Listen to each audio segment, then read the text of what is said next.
As world leaders depart the NATO summit in Washington, one of them will make a stop tonight at Mar-a-Lago to meet with Donald Trump.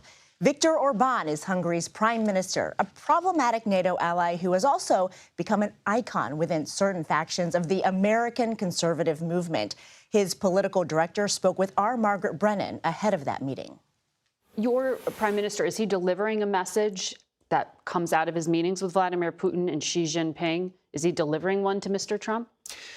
No, it's our duty, according to our understanding, is to collect information and to collect messages. We are a small country, so we are not a decisive player in this conflict, but no one is there or brave enough to play a mediative role. I think somebody has to take action because, like... But did you see any proof that there was any interest on the part of Russia in actually ending the war? Was there any message that Vladimir Putin conveyed? Well, I think that the current discussions about peace are going to a bad direction in general, because everybody believes, or at least communicates, that this war will end in a way that somebody is dictating a detailed peace plan and the other party will accept it. But it's not going to happen. In those conflicts where you don't have a clear winning or losing side, a peace process goes the other way around. So first, restore communication channels, and then, try to agree on a short-term ceasefire, and then use it as a window of opportunity to sit down and negotiate more complicated things. And I think it's a positive sign from all. It's a positive sign from all sides that we were received in Kiev, in Beijing, in Moscow, and in Washington as well. So back in March, when your prime minister went to Mar-a-Lago and visited Donald Trump for the first time that we know of, he gave an interview afterwards, and he said, your prime minister, that Donald Trump told him the United States would not give another penny to Ukraine if he's reelected president, and that would end the war. Is that still your understanding? And if that is the case, doesn't that just end a war on Russia's terms? And Russia started this war. It sounds like defeat for Ukraine.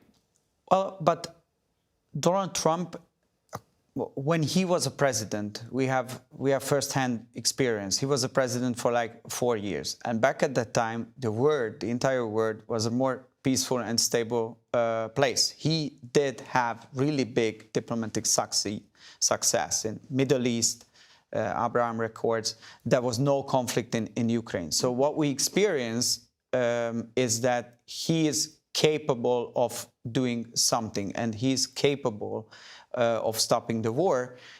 He has to know how he can achieve his goals and the American goals, but the current American administration strategy, which is about continuation of the war and fueling further conflict, according to our view, it leads us nowhere. But Russia invaded in 2014. Donald Trump did nothing to remove those troops. He did provide Javelin missiles to Ukraine to fight the Russians. So he could have stopped a war then, theoretically, and didn't. The U.S. ambassador, David Pressman, gave a pretty scathing speech last week.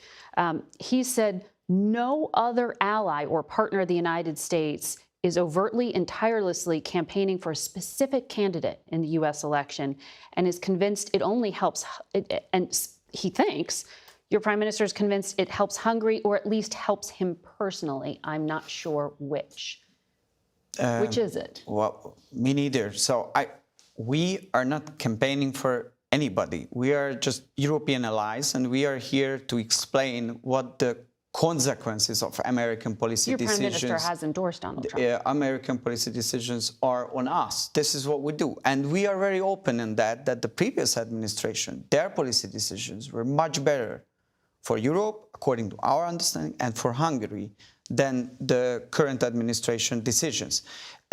This is the American democratic side. Sorry to say that, but it's proven, it's a factual thing, who are financing Hungarian opposition, liberal opposition, through media, through NGOs, through think tanks, through direct political financing, because they want to get rid of with conservative governments. Why? The U.S. is a NATO member. We are allies. Yes, I agree. If your country was attacked, the United States military would be required to defend it. And if your country is attacked, the Hungarian military will be here to help you. But exactly, and has in other conflicts. But that's sort of the point, which is why mix ideology into it? This is my question. Because the U.S. and Hungary are allies. Why come out in an election year and endorse Donald Trump? Because it makes it about ideology. No, I mean, it's a response. It's a response. Because really, I don't know whether the American voters are aware of the fact that their money goes directly through channels to finance opposition everywhere, finance those governments which are, from an ideological point of view, disagree with the current administration. And Margaret, his Prime Minister, Viktor Orbán, is also very controversial, especially because of his recent meeting with Russia's President Vladimir Putin. But he has a lot of love from American conservatives, including J.D. Vance, a potential vice president pick for Donald Trump. He just came on your show, Face the Nation, and said as much. Is that the case throughout the conservative movement? No, but it is such an interesting fascination that people as prominent as J.D. Vance praise things that Viktor Orbán did, like seizing control of state universities. Tucker Carlson has really praised what Viktor Orbán has done. And to be clear, the U.S. State Department has criticized him for cracking down on a free press. Reporters Without Borders calls him a predator of press freedom, restricting the freedom of the judiciary. I mean, he has really rolled out this law that is completely anti-gay and arguably discriminatory. So there is the reason that European leaders point to him and say he is a problem child. He's also stood directly in the way of approval for aid to Ukraine. This is the only country that's not giving military aid. They're giving other kinds of support.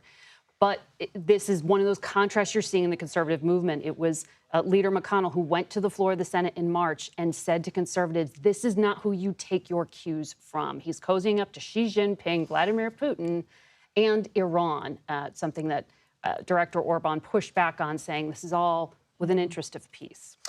Margaret Brennan, thank you so much.